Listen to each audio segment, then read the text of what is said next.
आप सभी लोगों का मेरे YouTube चैनल पर हार्दिक स्वागत है। शंकराचार्य का दर्शन वेदांत दर्शन के अंतर्गत अद्वैतवाद कहलाता है। अद्वैत यानी सत्ता सिर्फ एक है, वो ब्रह्म की सत्ता है और हमसे दूर भी नहीं है वो सत्ता, क्योंकि अगर वो एक सत्ता है तो संसार उसी ने बनाया है और हमारे अंतःकरण में भी उसकी चेतना व्याप्त है। अब किसी चीज़ का होना, उसका ज्ञान प्राप्त करना, ये एक प्रक्रियागत होता है और हम ये देखते भी हैं कि हमारे अपने खुद के उसमें जगत के अंदर बहुत सारी चीज़ों का हम प्रोसेस करते हैं एक प्रक्रिया के अंतर्गत। तो इस तरह से अगर हम देखें तो ये ज्ञान जो मार्ग है, इसी के माध्यम से उस अद्वैत को जाना जा सकता है। हम कैसे जानेंगे? स्वामी विवेकानंद बताते हैं कि वेदों के अंदर पहले ये दृष्टि विकसित हुई थी कि बाहर हम उस परम सत्ता को देख सकते हैं, उसका ज्ञान प्राप्त कर सकते हैं। तो वेदों के अंदर बाह्य बहिर्मुखी दृष्टिकोण पहले प्रारंभिक अवस्था में दिखाई पड़ता है, बाद में प्रत्यक्ष शब्द का इस्तेमाल किया गया, अंदर जाने की प्रक्रिया, क्योंकि बाहर तो प्रकट है और प्रकट अनंत नहीं हो सकता। तो हम बाहर जो बहिर्मुखी दृष्टिकोण है उससे हम अनंत को प्राप्त नहीं कर सकते, क्योंकि देश काल की सीमा के अंतर्गत बाह्य जगत को प्रकट किया गया है। देश काल यानी स्पेस के अंतर्गत है, समय भी उसमें इंक्लूड है। तो ऐसे में फिर वेदों के अंदर बाद में अंतर्मुखी दृष्टिकोण हो गया कि हम अंदर चलें आत्मा को, क्योंकि जो अंदर है वही बाहर है, जो बाहर है वही अंदर है। बस बाहर जो प्रकट किया गया है देश काल की सीमा में है, अनंत नहीं हो सकता, लेकिन अंदर वाली सत्ता अनंत होगी। तो बताया जा रहा अद्वैत, द्वैत माने दो और आ लगा देते हैं, अद्वैत माने एक, यानी एक ही की सत्ता है बस। और जगत जो हम देख रहे हैं व्यवहारिक दृष्टि से ही सत्य है और जीव ब्रह्म से अलग नहीं है, इसलिए एकमात्र ब्रह्म की सत्ता है, यही है अद्वैतवाद। अब ज्ञान मार्ग को प्रशस्त किया गया है, क्योंकि ज्ञान के माध्यम से हम उस अंतःकरण के अंदर यानी अंतःकरण में व्याप्त चैतन्य को ही जीव कहते हैं। तो भौतिक अभौतिक तत्वों का एक तरह से मिश्रण की अवस्था रहती, क्योंकि शरीर के अंदर अंतःकरण है, उसके अंदर व्याप्त है वो जीव। तो इस आधार पर अंतःकरण में व्याप्त चैतन्य को ही जीव कहते हैं। वो चैतन्य युक्त सत्ता है, चेतना से युक्त है जीव, क्योंकि वो ब्रह्म से अलग नहीं है। अयम आत्मा ब्रह्म, ये आत्मा ही ब्रह्म है। आत्मा शब्द भी का प्रयोग करते हैं तो ब्रह्म का ही मतलब है। तो ज्ञान मार्ग प्रशस्त किया है शंकराचार्य ने, जो केरल में पैदा हुए थे। तो उन्होंने बताने का प्रयास किया है कि जब हम ज्ञान के माध्यम से चलेंगे तभी तो इस माया के माध्यम से उसी अद्वैत ने, ब्रह्म ने इस जगत को प्रकट किया है व्यावहारिक रूप से। उपनिषदों का अपना ये एक मंतव्य है कि माया, हालांकि शंकराचार्य ने अपना एक मत दिया है, माया की अवधारणा को विकसित किया है। तो माया के माध्यम से, यानी हम कह सकते हैं माया ब्रह्म की एक स्वाभाविक शक्ति है, वो ब्रह्म पर आश्रित रहती है। यानी ब्रह्म के माध्यम से ही माया के अस्तित्व का कोई मतलब निकल सकता है, क्योंकि ब्रह्म ही उसको आश्रय प्रदान करता है। लेकिन उसकी सत्ता, माया की सत्ता पूरी तरह से आश्रित हो जाती है, उसकी स्वाभाविक शक्ति है, उपाधि है, जड़ होती है, त्यागा जा सकता है, बताने के लिए भाव रूप बता देते हैं बस उसको। तो इस आधार पर माया जो है उसके माध्यम से ये पूरा संसार प्रकट कर दिया जाता है। और फिर अविद्या हमारे मन के अंदर, जीव के मन के अंदर, शरीर जो हमारा है इसके अंदर एक अविद्या की शक्ति भी रहती है, अज्ञान, जिससे हम कुछ का कुछ देखते हैं। तो दो प्रकार के आकर्षण हमको घेरे हुए हैं। पहला आकर्षण माया का है, इसने पूरे जगत को बना दिया। ये बहुत सुंदर जगत हमारे सामने उपस्थित है और इतना सुंदर है, आकर्षण है कि इसमें लोग लगे हुए हैं, छोड़ने को तैयार नहीं हैं।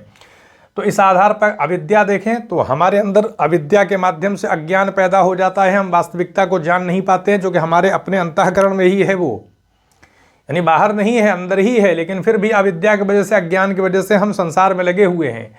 तो बाह्य एक तरह से जकड़न है, एक बाहर भी हमको पकड़ा गया है, अंदर हमारे अंदर भी एक शक्ति कार्य कर रही है। तो बहुत ही मजबूत एक बंधन है।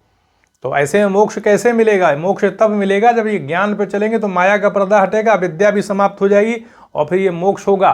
तो ज्ञान मार्ग पे चलते हुए मोक्ष की प्राप्ति होगी। अब प्रश्न ये उठा कि ज्ञान कैसे प्राप्त करें? यानी जैसे कहा जाए कि हमको हीरे को निकालना है, हीरे की बड़ी बड़ी खदानें अंदर दबा होता है। दक्षिण अफ्रीका के अंदर बहुत सारे ऐसे इलाके हैं कि उसके वहाँ पर ज़्यादा हीरा प्राप्त होता है। अफ्रीका के और बहुत सारे बोत्सवाना जैसे है, वहाँ भी हीरा मिलता है। भारत के अंदर भी हीरे की प्राप्ति होती है। तो मशीन किसी प्रक्रिया से ही तो हम निकालेंगे। तो उस अद्वैत को हम किस प्रक्रिया से जानेंगे? कोई ना कोई मेथड अप्लाई करना पड़ेगा, कोई शक्ति उसका निवेश करना पड़ेगा। तो वो ज्ञान मार्ग है। अब वो ऐसे ज्ञान मार्ग नहीं कि फिजिक्स और केमिस्ट्री, इतिहास, भूगोल से हम, क्योंकि ज्ञान का तो वो भी एक मार्ग है, लेकिन उससे नहीं। वो ज्ञान मार्ग हमारे अंतःकरण की शुद्धि पर टिका हुआ है। अंतःकरण की शुद्धि का मतलब जैसे लालटेन है, अब उसमें कालिख लगी हुई है तो प्रकाश जो है छिप जाता है, साफ करना पड़ेगा। तो पाप जो हम करते हैं, बुराई करते हैं, उससे हमारा अंतःकरण शुद्ध नहीं रहता, तो उसको शुद्ध करना पड़ेगा। तो इसलिए हर प्रकार की भेद दृष्टि से हमें, यानी हमें अपने कैरेक्टर को अच्छा करना पड़ेगा। हमारा चरित्र अच्छा होगा, हम पाप करें और फिर आत्मा को भी, उस अद्वैत को भी जान ले, तो ये संभव नहीं हो पाएगा। तो ज्ञान मार्ग माने श्रवण, मनन और निधिध्यासन की प्रक्रिया, उसके लिए अधिकारी बने। वेदांत सार नामक जो पुस्तक है, सदानंद योगींद्र ने उसको लिखा हुआ है। बहुत ही सरल और बहुत ही निचोड़ प्रस्तुत किया है उन्होंने। प्रकरण ग्रंथ है वो वेदांत दर्शन का, सदानंद योगींद्र ने। अपना जीवन परिचय भी उसमें नहीं लिखा है, अपने गुरु की थोड़ा सा प्रशंसा किया है उन्होंने, सदानंद योगींद्र ने। तो वेदांत सार में अपनी पुस्तक में वो बताते हैं, सारी प्रक्रिया का बहुत ही स्पष्टता के साथ वर्णन करते हैं। तो उसके अंदर अंतःकरण को निर्मल बनाने की, शुद्ध बनाने की बात करते हैं। उसके अधिकारी बनना पड़ेगा। अधिकारी बनने का नित्य अनित्य वस्तु विवेक हमारे अंदर हो कि हम नित्य अनित्य का भेद कर सकें। यहाँ हम उत्तरार्थ फल भोग विराग, इस संसार के भोगों से भी रहित हों, और स्वर्ग आदि जो अलौकिक भोग हैं उसमें भी हमारा मन न लगे। क्योंकि जब हम उस अद्वैत को प्राप्त करने जा रहे हैं तो किसी भी चीज़ का विचार मन में ना आए, फिर स्वर्ग का भी विचार नहीं आना चाहिए सिवाय ब्रह्म के अलावा। और फिर शम दमादि साधन संपत्ति से युक्त हो जाएं, फिर मुमुक्षुत्व की अवधारणा हमारे अंदर एक भावना हो मजबूत, तब जा करके हम अधिकारी बनते हैं। तो अधिकारी किस प्रकार से बना जाता है, क्या प्रक्रिया है, वो पूरी उसी वेदांत सार में पुस्तक में उसको लिखा गया है। क्रमबद्ध ढंग से पूरी प्रक्रिया बताई गई है। कैसे जब अंतःकरण शुद्ध हो जाता है तो उसकी चेतना जैसे लालटेन जल जाती है तो अपने आप प्रकट हो जाती है। जबकि शंकराचार्य से विपरीत जाकर के रामानुजाचार्य बताते हैं कि ज्ञान से मोक्ष नहीं मिलेगा। वो अलग मत रख देते हैं, बताते हैं भक्ति से मिलेगा, शरणागति से, प्रवृत्ति मार्ग पर मिलेगा। लेकिन शंकराचार्य ऐसा नहीं कहते हैं। यानी रामानुजाचार्य के हिसाब से, मध्वाचार्य के हिसाब से और बाकी आचार्य भक्ति को बताते हैं, भक्ति करनी पड़ेगी तब दिया जाएगा। हम प्राप्त नहीं कर सकते हैं, हमें उपलब्ध कराया जाएगा ईश्वर के माध्यम से, ब्रह्म के माध्यम से। शंकराचार्य ऐसी बात नहीं करते। वो कहते हैं कि अगर हम प्रयास करेंगे तो बस हमारा अंतःकरण शुद्ध होगा, ज्ञान का मार्ग पर चलते रहेंगे तो अपने आप वो ज्योति हमारे हृदय में प्रकट हो जाएगी। जैसे ही प्रकट होगी, आत्म साक्षात्कार की प्रक्रिया हो जाएगी। तो हमारे प्रयास पर निर्भर है बहुत कुछ। तो इसलिए ये तब होगा जब इसके आकर्षण से हम बाहर जाएं, क्योंकि ये माया के माध्यम से जगत को प्रकट करके आकर्षण से युक्त कर दिया गया है, और अविद्या ने हमारे अंदर इसके प्रति लगाव पैदा कर दिया है।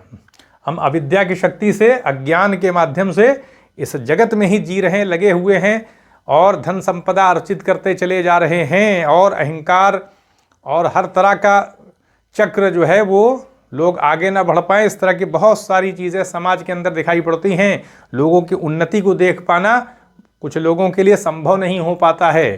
तो ईर्ष्या, द्वेष, ये सारी चीज़ें कैसे प्रकट हो जाती हैं, कहाँ से आ रही हैं? अगर हमारे हृदय के अंदर उसकी ही शुद्ध चेतना है तो फिर ईर्ष्या का प्रकटीकरण कैसे हो रहा है? ईर्ष्या क्यों प्रकट हो रही है? इसलिए कि हम अज्ञान, इस अविद्या में घिरे हुए हैं, हम समझ नहीं पा रहे हैं, समझने की कोशिश नहीं करते, जानने की कोशिश नहीं करते, प्रेम नहीं कर पाते हैं, और नकारात्मक भाव हमको पकड़ में ले लेता है। तो प्रेम भी तो करें कि किसी की उन्नति हो रही है तो हम उसमें सहयोग करें। लोग अपनी गुणवत्ता के आधार पर ही आगे जाएंगे। तो अगर गुणवत्ता उसी चेतना ने दी है, उसी अद्वैत ने, ब्रह्म ने गुणवत्ता तो वही प्रदान करेगा, शक्ति तो वही देगा। तो जब उसने शक्ति दे दिया तो हम उसके विरोध में चले जा रहे हैं। तो हम अगर किसी मनुष्य के विरोध में उसकी गुणवत्ता के आधार पर जा रहे हैं, देख नहीं पा रहे हैं, ईर्ष्या कर रहे हैं, तो उसका मतलब क्या है कि हम उस अद्वैत की प्रदान की गई शक्ति से कहीं ना कहीं ईर्ष्या कर रहे हैं। सीधे वो चीज़ ब्रह्म से जुड़ जाती है, क्योंकि प्रदान करने वाला वही है, उसके अलावा और कोई दे नहीं सकता जीव को। तो अगर ये हम समझ लें कि हम ये क्या कर रहे हैं, किसके विरोध में जा रहे हैं। हम जीव के, मनुष्य के विरोध में नहीं जा रहे हैं, उसके विरोध में जा रहे हैं जो एकल सत्ता है, जिसने वो गुण प्रदान किया, सबको अलग अलग डाइवर्सिटी पूरे जगत में क्रिएट किया है। लोगों के अंदर भी अलग अलग क्षमता, धारण क्षमता, याद करने की क्षमता, अलग अलग प्रकार की चीज़ें हैं, तभी तो संसार में आकर्षण है। सारे लोग एक जैसे हो जाएंगे तो कैसे होगा। तो इसलिए विविधता दिखाई पड़ती है, और इसी विविधता में सहिष्णुता का भी है, एक भाईचारे का सिद्धांत भी है। धर्म अलग अलग होंगे तो मिल के साथ रहना होगा, तभी तो प्रगति होगी। लेकिन ये बात लोगों के समझ में नहीं आती, तो अपने राष्ट्र की, अपनी जाति की, अपने धर्म की प्रशंसा में लोग लगे हुए हैं, उसी में दिन रात काम कर रहे हैं।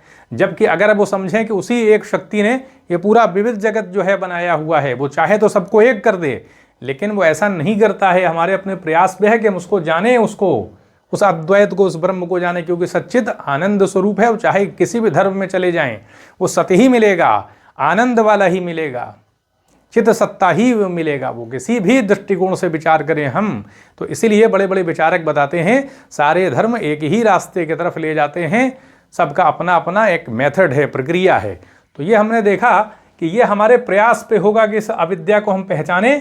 अविद्या का मतलब है हमारे अंदर सत्य के रास्ते की तरफ, न्याय के रास्ते की तरफ अगर नहीं है हमारी चित्तवृत्ति, हमारी भावना नहीं है, तो हम मूल्यांकन करें, तार्किक मूल्यांकन, किसी के प्रति निष्ठा न रखें, न धर्म के आधार पर, न जाति के आधार पर, क्योंकि अगर वो असंगत होगी तो वह हम पकड़ लिए जाएंगे, हमारा भला नहीं होगा।